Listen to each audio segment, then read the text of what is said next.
A dit, je pense aussi que beaucoup de choses sont passées pour faisant partie de notre culture alors qu'elles y sont par effraction. Je vous donne l'exemple de la lutte avec frappe. Je vais me faire beaucoup d'ennemis, mais je considère que la lutte avec frappe ne fait pas partie du patrimoine culturel du Sénégal. Ce qui fait partie du patrimoine culturel du Sénégal, c'est le mbapat, euh, qui existe dans la plupart des ethnies sénégalaises, ces formes de lutte qui clôturent la saison hivernale et magnifient les récoltes. Ces joutes fraternelles qui faisaient que les jeunes paysans, après avoir eu une saison culturelle à succès, se défoulaient entre eux par des mouvements gymniques et par des luttes où ni la haine, ni la compétition, ni le désir de défigurer l'autre ne faisaient partie. Lutte de fraternité au cours desquelles les jeunes filles en âge de se marier essayaient de lorgner celui qui pourrait être leur futur mari et après s'en ouvraient à leurs parents qui, eux, feraient les démarches nécessaires auprès de la famille adverse. Je pense que c'est un coopérant français, entraîneur de boxe, qui a introduit ici la notion de frappe et vu les dégâts que ça cause, tant au niveau du public qu'au niveau du faciès des lutteurs, il y a de quoi s'inquiéter. Je pense également que la danse, telle que nous la connaissons dans la plupart des ethnies sénégalaises, n'est pas la danse exhibitionniste à la fois du sexe et des atours intérieurs de la femme. Du Goumbé Lebou à la danse du Yela, des danses Bambara à la danse des ethnies du Fongolimbi et du Sénégal oriental, je ne vois pas trace d'obscénité. Je vois plutôt des chorégraphies qui expriment des sensibilités et disent une histoire.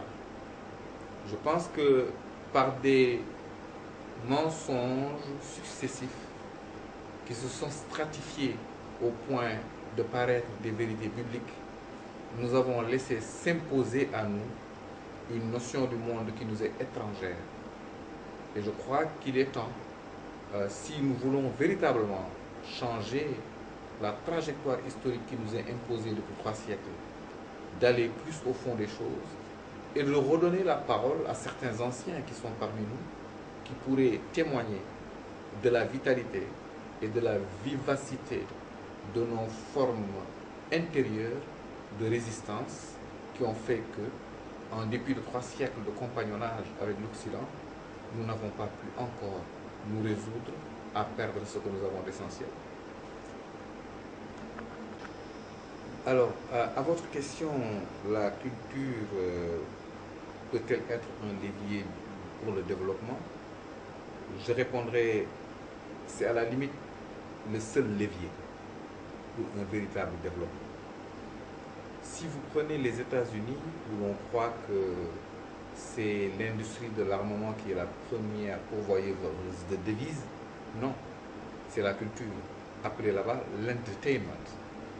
Il est vrai que c'est l'industrie culturelle qui fait que les États-Unis sont une puissance qui diffuse sa manière d'être à travers le monde entier. Des films au théâtre, à travers la musique, à travers tous les événements et actions que produit l'industrie culturelle américaine, nous sommes tous envahis. La culture, c'est aussi pour nous le lieu de résistance. Parce que nous avons tant donné au monde. L'Afrique a apporté au monde tous les fondamentaux de sa musique. Du jazz à toutes les formes de rap actuelles, les racines profondes de ces musiques sont parties d'Afrique avec ses 30 millions de personnes dont a été ponctionné le continent, 30 à 150 millions de personnes, disent certains ouvrages, pour aller cultiver les plantations de l'Amérique du Nord. Oui, la culture peut être un levier puissant de résistance et de développement. Je vais vous donner quelques exemples. Pour articuler ça à la notion de civisme que vous avez introduit dans votre question. Il y a, depuis avant la pénétration de l'islam, chez les Peuls, ce que l'on appelle les 7 serments Peuls. Les 7 serments Peuls disent, je le récite de mémoire, Mi hulata, je n'ai jamais peur. Mi fenata, je ne mens pas.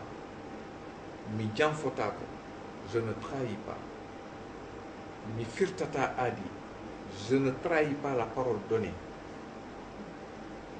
Mi kalako renda ine tawami dawata, je ne m'accapare pas le patrimoine commun. J'ai récité de mémoire, j'ai dû en oublier un ou deux, mais c'est vous dire l'esprit dans lequel on éduquait l'enfant, qui apprend depuis sa plus enfance un certain nombre de vertus fondamentales qui font un homme droit, un homme qui ne ment pas, qui ne craint rien, qui ne trahit pas la parole donnée et qui ne détourne pas les fonds publics mis à sa disposition. Je pense que nous avons des fondamentaux comme ça dans toutes les cultures et sous-cultures de notre région ouest-africaine, mais de l'Afrique elle-même. Je pense qu'en revisitant ces savoirs, en revisitant ces valeurs, on peut trouver des mécanismes pour les porter à la modernité. Et c'est le seul défi qui nous est posé. Faire que ces valeurs soient porteuses de sens, des sens qui soient des leviers puissants pour améliorer nos conditions d'être vivants sur cette planète. Mais le problème est que la colonisation nous a mis dans une posture de mimétisme. Nous avons quitté ce que nous étions, tenté de les suivre dans ce qu'ils sont. Nous n'y sommes manifestement pas parvenus. Et nous sommes ce que Cheikh Hamidou Kane appelle une nature étrange en détresse de n'être pas deux. Et c'est peut-être là qu'il faut voir tout le retard de l'Afrique. C'est que l'Afrique ne se connaît plus. Les Africains ne se reconnaissent pas dans le processus dans lequel, malgré eux, on les a engagés. Et les élites africaines ne sont pas à la hauteur des attentes de leur peuple. Car ce sont les élites africaines qui sont allées à l'école française. Et ce sont elles qui retournent les armes de l'école française contre leur peuple. Il faut qu'on se dise la vérité et qu'on commence à appeler un chat un chat. Le colon, il est parti depuis longtemps. Il a laissé des mécanismes et il a mis des hommes sortis de son école pour conduire ces mécanismes-là. Que se passe-t-il? Nos élites, depuis les indépendances, jouent avec les institutions, alternent entre elles, tiennent un langage étrange, pour ne pas dire étranger à leur peuple, et jouent à un jeu qui finit par devenir ridicule, dans la mesure où parfois il y a des photos de famille, quand je les regarde, et que je vois ces élites en cravate, en costard parfois mal taillé, en train de parler dans une langue étrangère à des populations qui ne comprennent pas le français. Là, je parle en français, mais je sais que la cible est réduite. J'aurais tellement aimé parler dans une de nos langues nationales pour parler à beaucoup plus de monde. Mais voilà le destin qui nous est fait. Le destin qui nous est fait est d'être dans un pays, le Sénégal, dit pays francophone, avec moins de 20% de personnes qui parlent le français. Et quel français? Si vous entendez les Sénégalais dans n'importe quelle administration parler une langue qui est plus proche du créole que d'autres choses, vous vous dites, il y a à s'interroger sur quel mérite notre pays a eu pour produire un secrétaire général de la francophonie et un académicien français. Donc, relativement à l'incifisme dont que vous illustrez par tous ces déchets plastiques qui envahissent notre environnement, la seule solution, c'est l'éducation. C'est l'éducation et je vais vous donner une anecdote. Lorsque j'ai été affecté en poste au Canada, j'ai amené avec moi 2 personnes qui travaillent avec nous dans la famille comme femme de ménage depuis plus de 20 ans. Et j'en ai amené une qui n'a jamais fait l'école française. Arrivée au Canada, elle a été briefée rapidement sur le tri des ordures. Parce que dans la ville d'Ottawa où nous résidions, comment dirais-je, le tonneau vert est réservé aux aliments, le tonneau bleu au plastique et le tonneau noir, il est réservé aux journaux et autres boîtes en aluminium. Elle n'a jamais fait l'école. Mais elle a fini par être félicitée par les agents de la voirie, tellement son tri était parfait. Et on lui a appris ça, elle a dépassé la trentaine. Et elle a compris. Et elle s'y est fait. C'est donc dire que c'est une question d'éducation. Le plastique est recyclable. Je connais des artistes au Burkina Faso qui font des œuvres avec du plastique recyclé. Le plastique est recyclable en fosse septique. Il est recyclable en banc public. Il est recyclable en beaucoup d'objets qui peuvent être réutilisés. Les autres déchets, notamment végétaux, animaux, sont transformables en énergie. Une grande ville à côté de Ottawa qui s'appelle Saint-Hyacinthe, produit une partie de son électricité en recyclant des abats d'animaux et autres déchets végétaux compostés et qui produisent une certaine forme d'énergie. Alors comment pouvons-nous être, nous, des pays qui produisons autant d'ordures et que ces ordures ne servent à rien, sinon à contaminer la nappe phréatique et à causer des maladies à toutes les personnes qui s'agitent sur les décharges? Non, vous savez, il n'y a aucun problème sans solution, mais malheureusement, il faut une volonté politique. Et c'est là où le bas blesse.